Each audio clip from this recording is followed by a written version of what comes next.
Ladies and gentlemen, please welcome MIT President Susan Hockfield.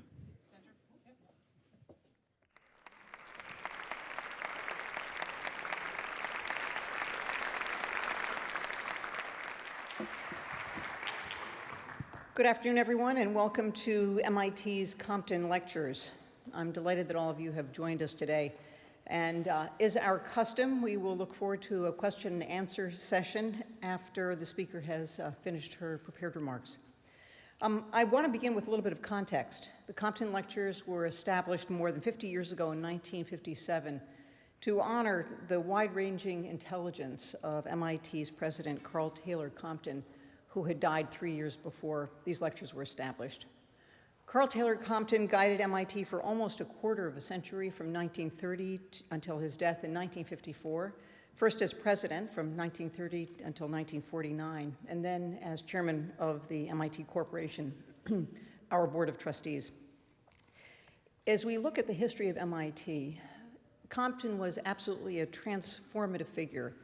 He led MIT through the difficult years of financial depression and a world war, and guided MIT's emergence as a world leader in engineering and science. In literally countless ways, President Compton set the stage for the research, education, and innovation breakthroughs that have poured forth from MIT ever since. Compton himself was noted for the scope of his understanding, for his integrity, and for his commitment to public service. So it's extremely fitting that we should honor his legacy with a speaker who embodies these same qualities, U.S. Secretary of Homeland Security, Janet Napolitano. Before joining President Obama's cabinet in January of 2009, Secretary Napolitano served for 6 years as governor of Arizona, becoming a national leader on Homeland Security, border security, and immigration. In 2005, Time magazine named her one of the top 5 governors in the United States. Born in New York City, Janet Napolitano grew up in Pennsylvania and New Mexico. She became the first female valedictorian at Santa Clara University and was awarded a Truman Scholarship. After earning a law degree from the University of Virginia, she clerked on the U.S. Court of Appeals for the Ninth Circuit, practiced law in Phoenix, and began her career in public service as U.S. Attorney for the District of Arizona. In the course of her career, Secretary Napolitano has broken many barriers, including being the first woman to chair the National Governors Association and the first woman to serve as Attorney General of Arizona. Today, she becomes the first woman to deliver a Compton Lecture at MIT, believe it or not. In just over 2 years, as head of Homeland Security, Secretary Napolitano has managed an array of issues, from the ongoing threat of global terrorism to escalating tensions over border security to last year's oil disaster in the Gulf of Mexico. To address such challenges, Secretary Napolitano is strengthening her young department by seeking out and deploying leading-edge science and technology. In fact, she was here on our campus last spring to talk with local university presidents about higher education and how it can support the mission of Homeland Security. Of course, we all want Homeland Security to be safe and strong and effective, yet as academics, we also have a profound interest in the open flow of information, ideas, and talent. So it behooves us to develop ways for Homeland Security to be effective without being burdensome, restrictive, or unjust.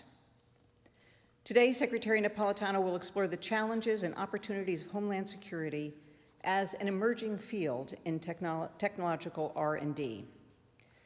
And with a shared concern for a secure and peaceful future, please join me in offering a very warm welcome to U.S. Secretary of Homeland Security, Janet Napolitano.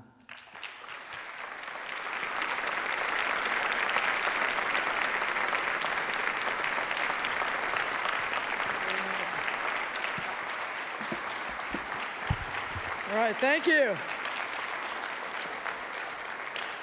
Thank you, President Hockfield, for that introduction.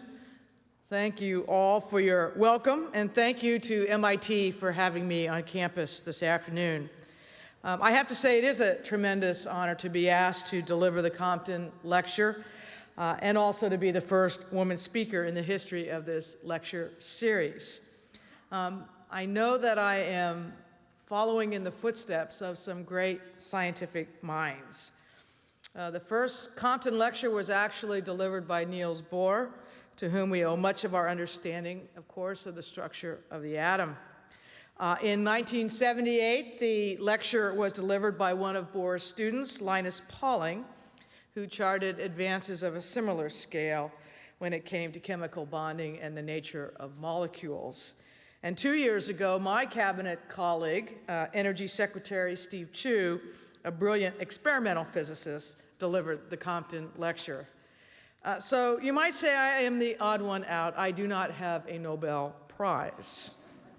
And although I myself am not a scientist, I do come from a family of scientists. My father actually is a PhD in anatomy, who worked throughout my childhood as a researcher and educator and served for many years as the dean of the medical school at the University of New Mexico. My mother's degree was in zoologist.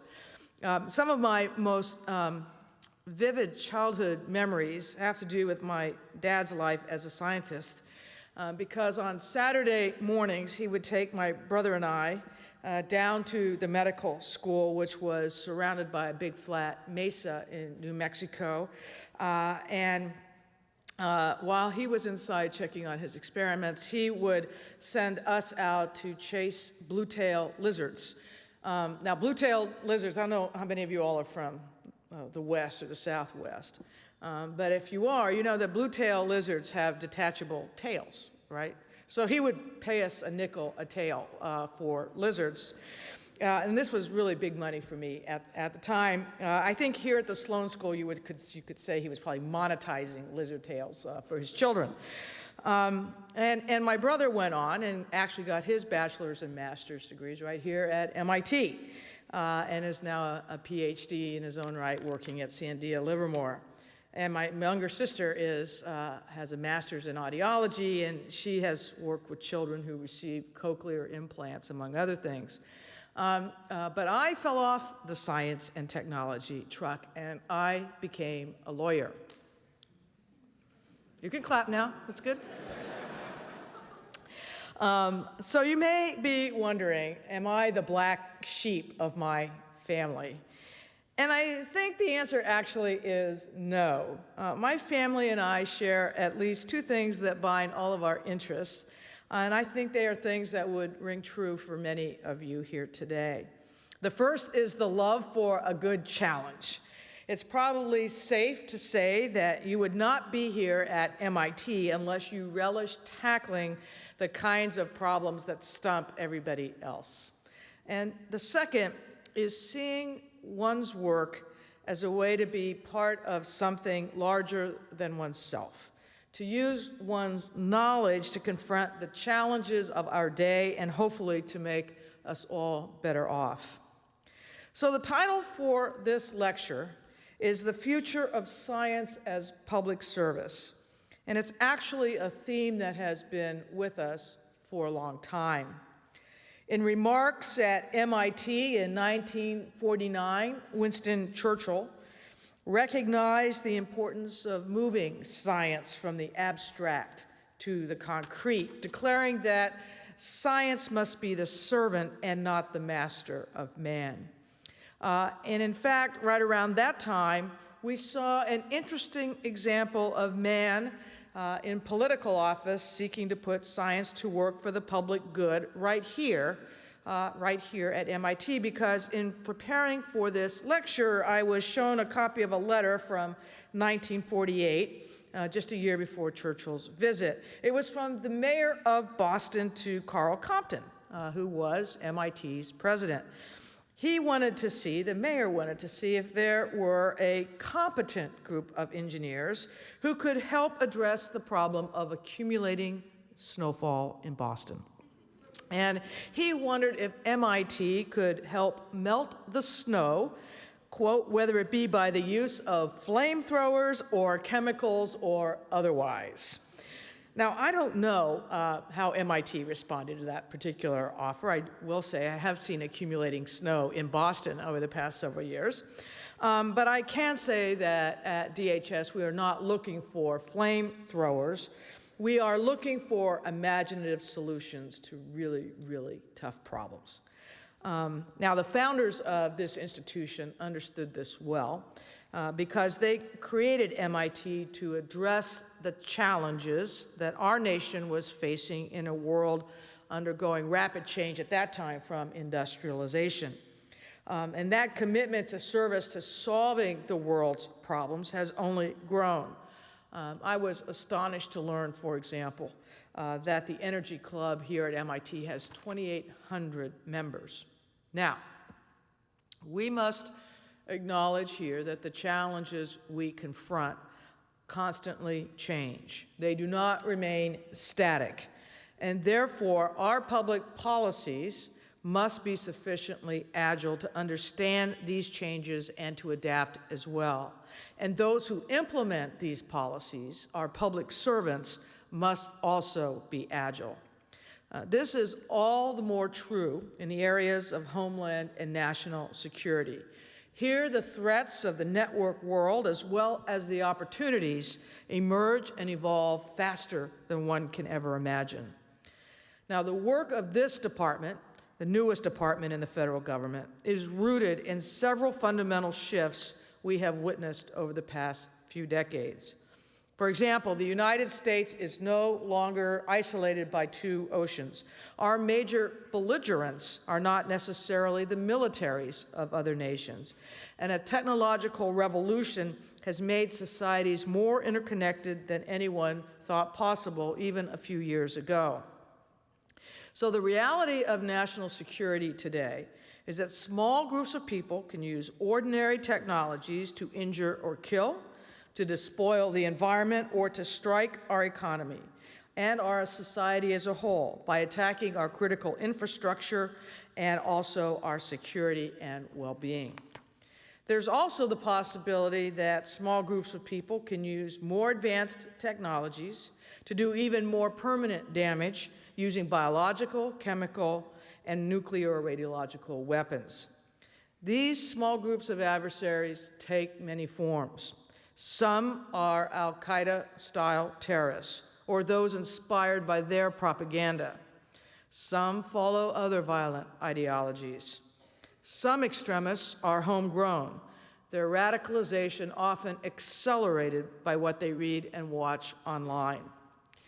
Truth be told, at DHS, we must take care not to focus on any single group or any country, religion, or ethnicity. There is no one definitive profile of a terrorist. Indeed, the creation of our department, DHS, was a response to these new generation challenges, challenges that were made painfully clear on 9/11. When Congress combined 22 agencies and departments to create DHS just 8 years ago, it was the largest reorganization of the federal government since the Department of Defense was created in 1947. The belief was this, that you could only tackle a problem as complex as securing the homeland if you brought together the different kinds of expertise and multiple resources that exist across the government. In one sense, it's similar to, I think it's pronounced MIGHTY, the major energy initiative here on this campus, where you have all of your disciplines working on a large and complicated issue together. And while we at DHS have made some considerable progress, we have a ways to go to thoroughly integrate our functions and our capabilities. So perhaps some of you here would like some of the challenges that confront us on a daily basis. Because at our department, at DHS, we are constantly asking and trying to answer some very important questions. How do we keep travel and trade flowing across borders while at the same time enhancing security? How do we secure our nation's critical infrastructure when the vast majority of it is in private hands? How do we meet these goals while being good stewards of our public trust and support? How do we ensure our nation's response and recovery capabilities, what we refer to as our nation's resilience? How do we do our job of providing security without violating civil rights and liberties? And what about the proverbial needle in the haystack?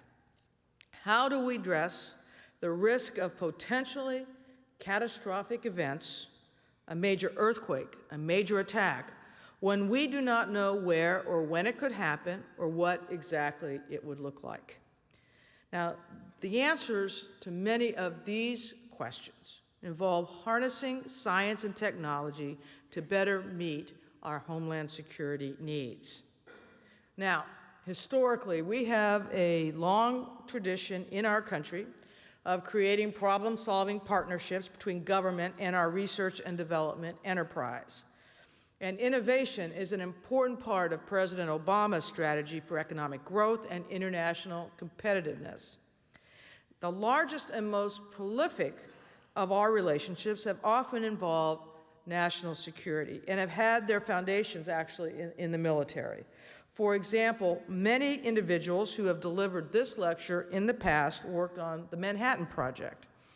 In recent decades, these R&D partnerships have evolved to support emerging fields like alternative energy and the biomedical sciences. Today, we have to expand government's collaboration with science well beyond the areas where the collaboration already is strong. And a deeper, broader partnership on homeland security must be one of these areas. Let me be frank. We need the minds and talents of individuals who are excited about coming into an emerging field. We are the newest and the third largest department of the federal government. It was telling that when we were created, our Science and Technology Directorate was one of only a few components that was actually created afresh, anew. It didn't even exist before. Now, MIT, of course, is the source of one of the great national security collaborations. Just saw some illustrations of it at the Lincoln Laboratory. And they currently work with us on a number of projects. For example, they work with us on the ISIS system, the imaging system for immersive surveillance, and their prototype camera, which has already been evolved, as technology does, but I saw the prototype months ago at Logan Airport, which will greatly expand our ability to spot suspicious objects and quickly analyze any breaches in security in the airport environment. We have a pressing need to cultivate and create new partnerships like these across a wide array of issue areas in order to better secure our hometowns and our homeland. For example, the aviation domain. None of you would be surprised to learn that aviation security is an important part of what we do at DHS, and I'm sure all of you have had the pleasure of taking off your shoes and removing your laptops as you go through airport checkpoints. Now, we don't enforce these requirements for our amusement. We know that terrorists have repeatedly sought to use airplanes as a means to take innocent lives, with the 9/11 attacks, of course, being the most horrific example. But based on recent attempted attacks and the latest intelligence, aviation continues to be a preferred target of terrorists who seek to attack the United States. The United States has the largest aviation industry in the world. We process 2 million passengers a day through some 370 airports in the U.S. Every security measure we have must, as a matter of implementation, be scalable to a size not seen in any other country. And our adversaries continually alter their attacks or their tactics, looking first to liquid explosives and then to other non-metallic explosives like PETN, that was used both in the attempted bombing of a U.S.-bound airliner in December of 2009 and cargo planes out of Yemen just this past October. So as terrorists look to explosives that are difficult to detect, we need not just to respond to the most recent threats. We also have to get ahead of future threats, and technology can help us leap ahead of our adversaries.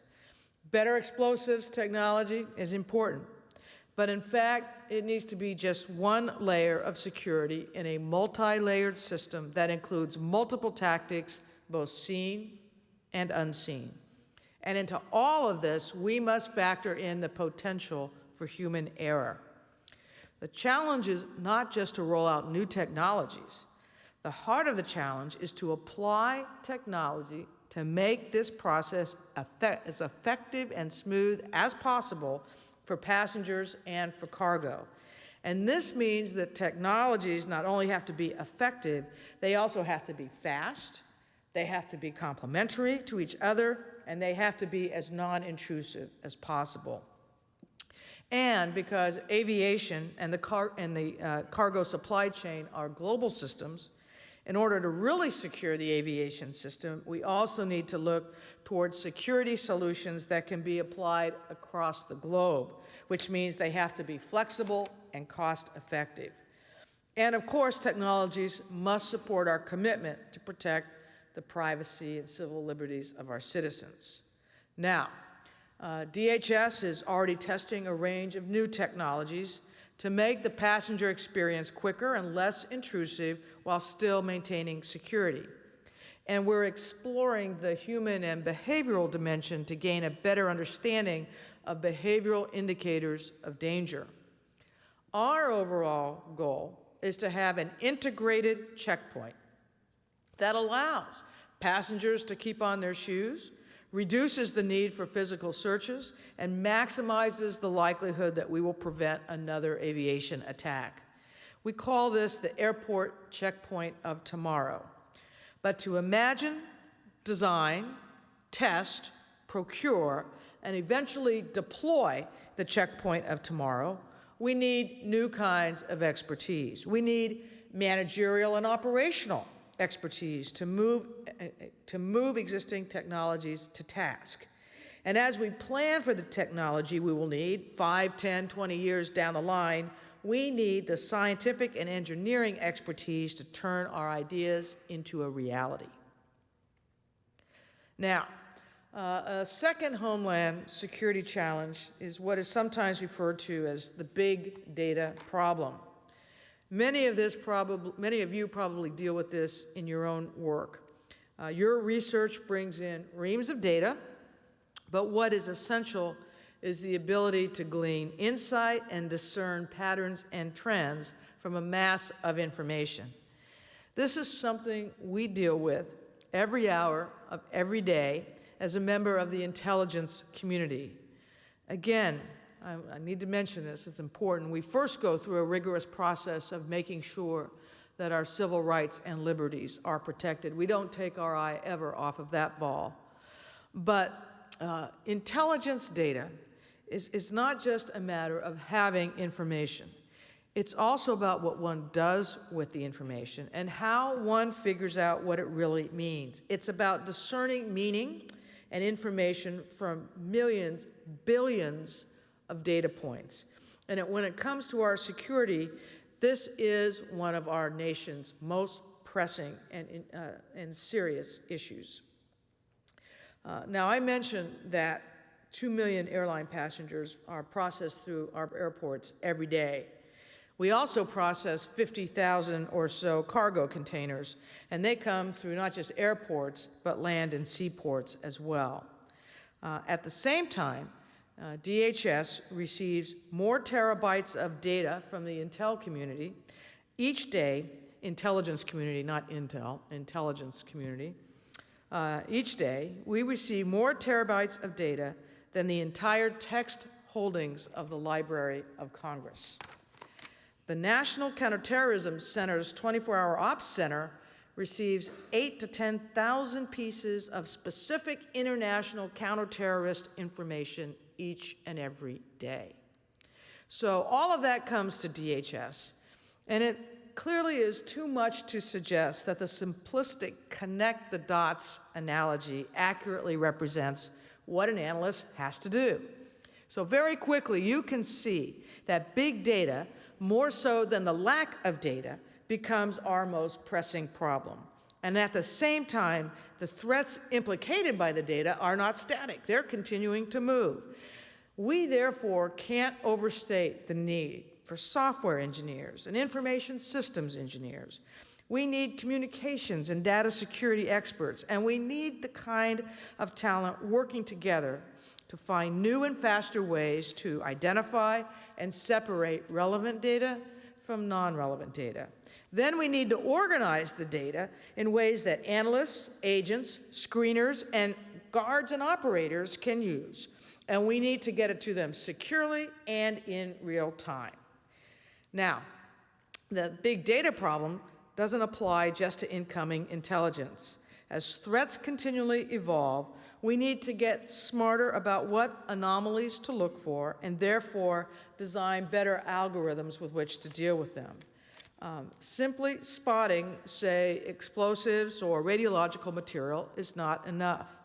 We then need to be able to use our detection capability in the field to identify any sort of needle in a haystack, say a small, fast-moving boat carrying illicit and dangerous cargo into a crowded port.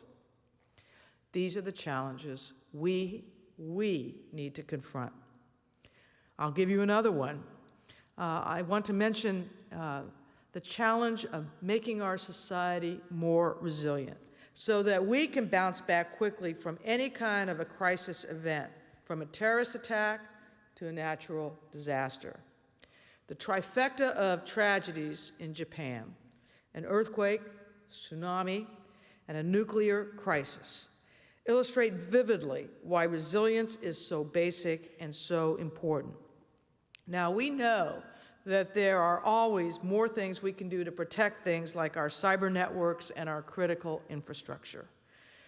Right now, at DHS, we're asking how we can ensure that industrial control systems that run our water treatment and our power plants are safe, and how to use the distributed nature of cyberspace as a strength rather than as a liability that makes it difficult to defend. But the need for greater resilience goes beyond cyberspace. For example, 90% of Americans live in an area where there is a moderate or high risk of natural disaster. And an almost equally large percentage of our critical infrastructure rests in private hands. And so our FEMA administrator, Craig Fugate, has been at the forefront of exploring ways to use social media to achieve a number of critical goals during a disaster response, from reaching people during an emergency to locating necessary supplies and moving them where they're needed most. But we also know we can do more to make homes and buildings more secure and resilient. We can speed the commercialization of innovations in the field of nanotechnology that can help put resilient building materials on the market, allowing builders to create structures that can better withstand an earthquake, a flood, or an explosion. We can move newly developed materials, often based on research at institutions like this, which are strong and lightweight, such as ultra-high performance concrete, into widespread commercial use. There is a wide array of science and engineering challenges in other areas as well, ranging from detecting nuclear radiation at seaports to designing public health responses to potential pandemics. And we need our best scientific and technical minds to address these problems. Now, what needs to change, and what is DHS already doing? The array of scientific challenges facing us means that our country's need for scientists and engineers and those with a technology policy background is greater than ever. It also means that those like you who are receiving an education in these fields must also have an understanding of how research needs to be applied in the field on a real-time and on a scalable basis. So in terms of research and development, we need a research and development system with the flexibility to absorb and use talents that are located in the R&D enterprise across the nation, inside government and out, in order to help us meet our Homeland Security needs. Now, this administration is dedicated to advancing research and development on a whole host of issues, as the President made clear in his trip to Boston last week. We know that strengthening these efforts is essential to our nation's continued security and our continued prosperity. There are probably a lot of you who have a great interest in working on scientific issues for the public benefit, but perhaps you have never considered the idea of actual government service. Sometimes, I admit, the technical career paths in government may not appear quite as appealing as they are in academia or in the private sector. If government service at a place like DHS has never been on your radar, you might not appreciate how challenging and rewarding it can be. So the administration is committed to making scientific careers in government just as challenging, just as fulfilling as careers in the private sector or in academia. And there are important efforts underway in this arena already. The Science and Technology Directorate at DHS, for example, recently issued a solicitation for research that creates incentives in academia and the private sector to propose novel ideas and approaches. Give us in 5 pages your idea and your thought before we make you fill out a grant application. DHS is supporting the President's commitment to strengthen education in the STEM fields by granting 100 fellowships, scholarships, and internships to students in these areas. And we just announced last week a loaned executive program, and we're launching a new cyber workforce initiative to help and attract and then retain top cyberspace and cybersecurity professionals. We need and are looking to hire in our initial batch 1,000 cybersecurity individuals. So looking ahead, we want to become better at inviting talented scientists into government across a wide range of agencies and departments. Outside of the actual government labs, the national labs, one absolutely critical aspect of our vision for this department is the development of a strong research community of interest. And the heart of this community will be the faculty, the up-and-coming young scholars at MIT and other leading institutions. And I hope you will share with us your thoughts and advice on how we can support that community of interest in the science and research fields. But I gotta tell you, it will not be enough just to have people who are brilliant bench researchers. We need people who not only know the science, but who also know how to get things done, how to design, manage, and bring big projects to completion, how to apply findings from the lab in the real world, and how to navigate complex systems. Organizations like ours have to imagine and develop, to operate, and to procure. We need to see ahead, and we need scientists to help us do that. Now, since I became secretary, we have taken many steps to build our procurement workforce. This may sound a little bit dry, but let me tell you, at a place like DHS, procurement programs can have huge long-term impacts and huge long-term budgets stretching into billions of dollars. They can affect the capability of governments for decades and the security of our nation for decades as well. These procurements can be big, complex projects, and we need people who are familiar with technologies and their capabilities, but also where technology is going and where our needs are going. We can't be content if we don't have the capability of having science in the lab be transferable to actions in the field.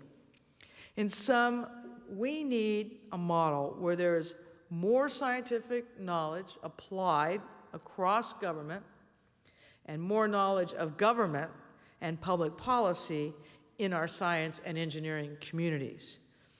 So I'd like to paint a picture for some of the younger students here about what science in government should look like by the time you are 40 years old.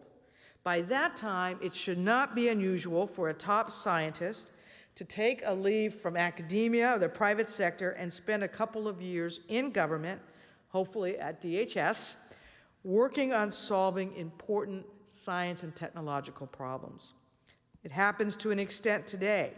Right now at DHS, we have some top academics in biosecurity, systems engineering, cybersecurity, and behavioral science working with us. But we don't have nearly the number we need. It's not unusual for a lawyer or an economist or even a political scientist to leave private practice or to take a sabbatical from academia to work on a particular policy issue at a governmental agency. So we need to do a better job at making a similarly worthwhile and workable path for top scientists to serve the public interest and to help make the nation more secure. We need to work with academia and the private sector to help ensure that a stint like this is seen as a period of valuable service, not as a gap in a resume or a distraction from important projects. And to build this community of talent, we need to work with scientists in order to better understand and remove the barriers to this kind of exchange, the exchange between government and academia, the exchange between government and the private sector where science and technology are concerned. That kind of exchange, that ability to go back and forth, is what science as public service should look like. A place where scientists are empowered, where the technical needs of government are fully addressed, where government service and scientific career paths have greater flexibility, and where there are many ways to contribute, even if one is not in the government itself. DHS is a great place to help this vision get underway. We are a new department. It's a place where all of us, including you, the young scientific leaders of our country, of tomorrow, have an opportunity to come and to have a profound and fundamental impact now. We have tremendous scientific resources in this country. In fact, we lead the world in scientific and technological innovation. This is important because we have a lot of difficult problems that we need our brilliant scientists to solve. And perhaps most importantly, we have young people who are engaged and who want to use their talents for the public good. We have to take advantage of this kind of talent and provide scientists an outlet for their goals. And the way we do so must change with the times, because public service has to change with the times. Today, deep scientific and technological collaborations are required across an ever broader range of our activities.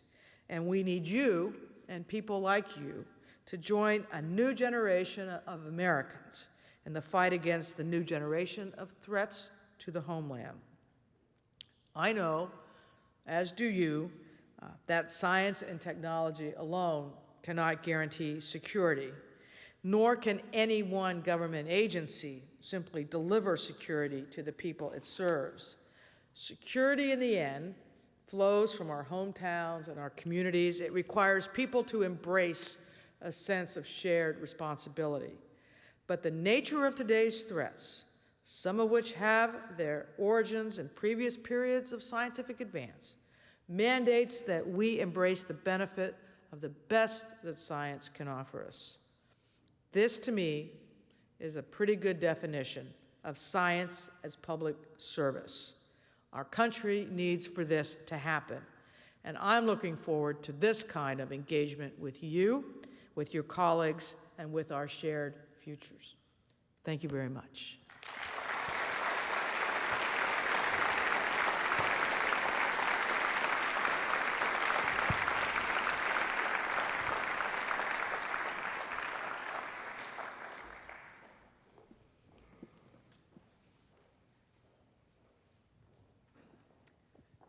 I get to present you with the Compton Bowl in celebration of your attendance here at MIT, specially designed by MIT's Glass Lab. Wow, that's a beauty. Thank you so much. You're very welcome. We're really glad to have you here. Oh yeah, sorry, we need to do this. Spontaneous. Yeah. Now, I warned the secretary that we would take questions, and she welcomes them. So there are mics on either side. If you'll line up at the mic, we'll begin with some questions.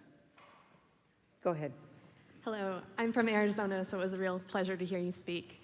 I'm interested. I'm from Mesa. Oh, Mesa, excellent. Arizona. Good to see you. It's cold here. Yeah. I'm interested in the role of public perception when it comes to scientific and technological solutions to security problems.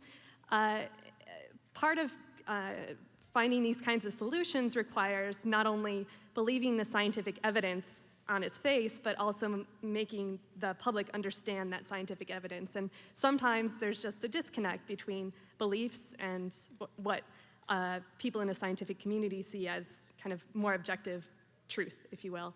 So I wonder what your kind of approach is to these kinds of disconnects that can take place. For example, if we think about a security checkpoint of the future in an airport, you know, there's a difference sometimes between what people believe is happening in the security process and what technologists think is Yeah, I happening. get that all the time. You know, people say to me, Janet, why do I have to take off my shoes? Well, you have to take off your shoes because we know that they have, and when I say they, there's Richard Reed, the shoe bomber, but others have tried to smuggle things onto planes, including material, in their shoes. And we don't have the technology to screen quickly enough to be able to tell what's in a person's shoes. Because those checkpoints, it's the point I was making earlier, it's not enough just to be able to do it. If it takes 20 minutes to do it, it's no good to us. We got to move 2 million people a day, right? So so I explain that to people. By the way, I did work as a transportation security officer one Thanksgiving. Not this past year, but the Thanksgiving before. So on the line, you know, telling people to take off their shoes and put their stuff in the bins. And I will tell you this, first of all, we owe those TSOs a debt of gratitude. That is a very tough job. And there's zero room for error. I will also tell you that I've never seen so many kinds of shoes in my life. Now the public, I don't think we do a good job. It is hard to break down for science for the public in a way they understand. And a great example of that was the coverage of the BP oil spill this past summer. We're trying to explain how the response operation was really working and what was really happening in the ecosystem of the Gulf and also along shore, and why it wasn't so simple just to blow up this well in order to shut it down. Why that wasn't a good answer, and why just because, you know, somebody had this new technology, that new technology may not necessarily be the answer, was really tough. And we could not penetrate the media screen on that. So I think one of the things we've been thinking about is how do we break this down and speak more straightforwardly with people about why we're doing what we're doing and what some of the limits of technology are. Because in this age where people are watching NCIS or CSI and stuff all the time, they think technology can do everything really fast, and it can't. So we have been doing a lot of thinking and would appreciate your thinking, actually, on how we can better explain technology and science to the public, because there is that disconnect. Over here, please. Well, first of all, thank you for keeping us safe. And I guess I have two questions. The first one is, can you talk a little bit about the ethical implications of running some of these experiments, for example, logistics experiments that allow guns to be smuggled into Mexico and so forth? And then I guess my second question is, how open can you be, given all these crowdsourcing technologies and systems mapping tools? How open can you be with Homeland Security to help to have the public provide input for all these models? First, the initial, the quote, gun running into Mexico, if that's what in fact occurred, there was this involves a particular ATF operation. They're part of the Department of Justice, and that's actually under review right now. So I think we need to let that review be completed. With respect to how can the how do you get inputs from the public itself? Actually, it goes to the first thing I did today when I came to Boston, as I was with a lot of leaders.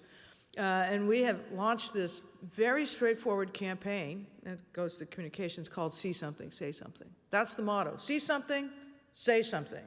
Here in the Boston Transportation, MBTA, you're going to use these big red backpacks as kind of the sign of the campaign. And the goal is to be force multipliers, to involve the citizenry of the country in their own security. And by that involvement, to help create that sense of shared responsibility. We have deployed it now in New York City. We've deployed it in Amtrak. Those of you that are going to any of the NCAA games will see it. The NCAA is adopting it for their sports arenas, the NFL, the NBA, et cetera, et cetera, et cetera. So that's just one example of an idea of how do you get inputs from individual people, and how do you, and by doing that, create shared responsibility and empower people as well. Over here, please. Hi. So thank you for being here. I have a 9-year-old daughter. The events in Tucson were very moving in a number of ways, so thank you for your work. I also have a lot of friends who are scientists, and my dad was one, and my uncle was a media guy, which brings me to my 2 questions. One is, if the observation is that one guy who's angry can disrupt America by threatening to burn something or actually going out and killing people, then perhaps part of the war we need to keep America safe is a cultural one. And perhaps bottom up, which is where everybody lives in an everyday way, is where we need to do a little bit more gathering of possibilities. I think it may perhaps speak to what he said. Mm-hmm. So imagine there's a way to gather and harvest that and see patterns that's not overwhelming for people in organizations like yours. Would you welcome that? And who should a consortium of people who are designing that approach, because that's also innovation? Yeah, I think so. And you know, one of the things we need to be very strong at as a nation is not to be terrorized. I remind people, even after 9/11, the worst attack, right, in our history, the stock market was up and running within 4 days in New York. We are a very resilient nation. But we have to work to preserve that resilience and people's confidence in that resilience. I mean, we're tough, and we need to be in this environment. So, you know, the See Something, Say Something, you know, getting input about how different communities of interest can organize are all things that we are very interested in. And we're also very interested in building community resilience, because a lot of this has to happen at the local level. Federal's too far away. If this is a matter of presenting a pattern that different people in your department say yes to, then they don't have to be experts about the whole final assembled thing, right? That's innovation, taking things and putting them together in a new pattern that people haven't seen before. That's the question. If it's pattern recognition, who at DHS would welcome that? Because it's not a hard model, it's a cultural model. Yeah. And of experts, of the talent in the crowd, not just sort of the wisdom of the crowd, but actual specific talent. We would probably move that into our Intel and Analysis Directorate, and that's where we would take it. Okay, so online? That's I'm dhs.gov. okay. Easy. Along with the bins and the shoes. Yeah, Thank exactly. you. Secretary, thank you for your service and for coming here today. With regards to airport screening, recently there's been some criticism from the Israeli security services that we do not utilize behavioral or what could be considered racial profiling at our airports. So my question to you today is, do we use profiling, and has DHS considered the potential for rights violations and or the merits of using such techniques? We do not use profiling. We do not use it because it's illegal and it's unconstitutional. We are looking, and it's also not good law enforcement. We're looking for patterns, behaviors, tip-offs, indicators that would demonstrate, and knowledge about what anomalies are that would meet those labels that we can then follow up on. That's what we're looking for. And profiling doesn't give you that. So we do use undercover behavioral detection officers in our airports and in mass transit arenas as well. You won't see them. That's what undercover means. And we use other tactics as well. I'm often asked why we don't do what they do in Israel in our airports. First of all, if they profile, that is illegal under our legal system. But secondly, when you go to Israel, they have one airport, and they move maybe 50,000 passengers a day. And so they spend a lot more time on each individual passenger. Scalability is a big issue in that regard. Over here, please. My name is Travis Miller, and I'm in the Technology and Policy program here. If you allow me, I prepared a couple comments followed by a question.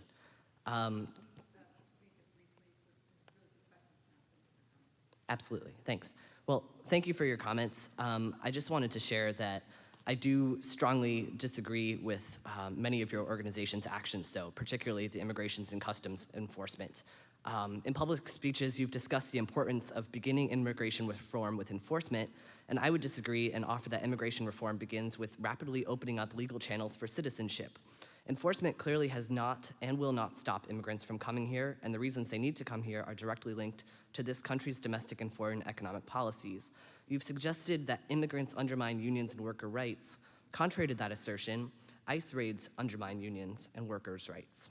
As early as 1993, the AFL-CIO criticized those who exploit public anxiety by making immigrants and refugees scapegoats for economic problems, as they recognize that immigrants are not the cause of our nation's problems.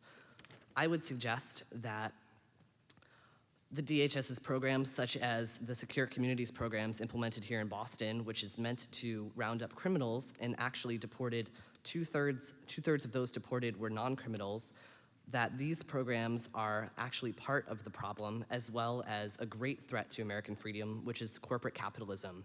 And so my question to you, Secretary Napolitano, is when will you shrink the Immigration Enforcement and Removal Program and target the real threats of American freedom, greedy bankers, greedy corporations, and corrupt elected officials?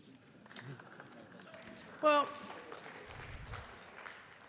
look, here's the way I look at it. And I've been dealing with border and immigration issues a long time.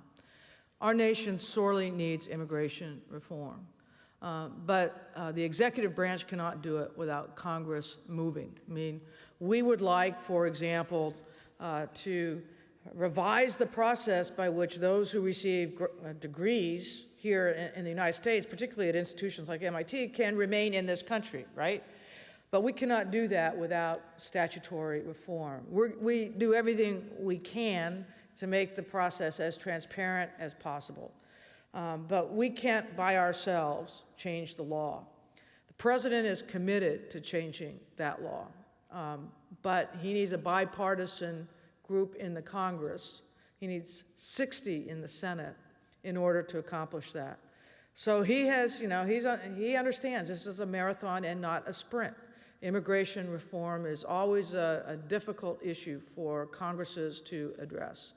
But we're committed to it. We're going to keep working it. And with respect to enforcement, we're going to continue to focus and set priorities the way any prosecution office does, because that's essentially what we are in the ICE area. So in part of our department, we have legal citizenship, and in part of our department, we have enforcement of our nation's immigration laws. And we have chosen to focus on those who are violating criminal laws in addition to our nation's immigration laws. And while Secure Communities, which I won't go into for this purpose, for this lecture, has been controversial, the plain fact of the matter is that the data, as it develops, matures, and comes in, is showing that we're actually righting that ship, and instead of workplace raids, we're doing this kind of enforcement, and it's working. We have time for only one more, please. All right. Well, thank you once again, Secretary Napolitano, for coming to MIT. You talked a lot in your talk about the interconnectedness of science, how sharing between fields is very important, and there's some issues about publicization of scientific results. However, there are several fields of scientific advancement that are advancing at such a pace it's become very dangerous. Like, for instance, in recent decades, biotechnology has become such a formidable beast that even in the introductory bio classes here at MIT, one can gain the knowledge to become a very dangerous bioterrorist. So what are some of the issues that you find in, that was, yes, please. I'm a physics major, by the way, so. Yes. Okay. So, in all seriousness, though, how can you strike a balance between free sharing of scientific information for the public good and keeping very dangerous tools and knowledge out of the hands of people with bad intentions for the United States? You know,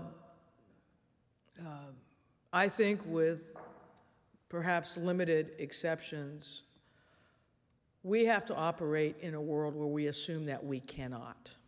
I mean, I think one of the beauties of the internet is it makes information universally available. And the flip side is that it makes a lot of information about weapons of mass destruction and how to create them, how to build them, and so forth, also universally available. So I think, from my standpoint, what we are working on or need to work on is how to better detect, surveil, preempt, screen, and look for when somebody is actually successfully trying to introduce something into the air or into the water, so before it has a huge biologic consequence. You know, if there's a better way to keep information secure, that kind of information, I would be interested in ideas or systems that would do that. But right now, just what's already available could make your hair turn gray, and mine is. And so we have to be smart about it, and we have to be interactive about it, and we have to be thinking ahead about it, and we have to be resilient about it, and we have to be tough about it. And I think our country is, but I think we can do even better. All right? Thank you. Madam Secretary, in thanking you, I want to thank you particularly for coming during our 150th anniversary.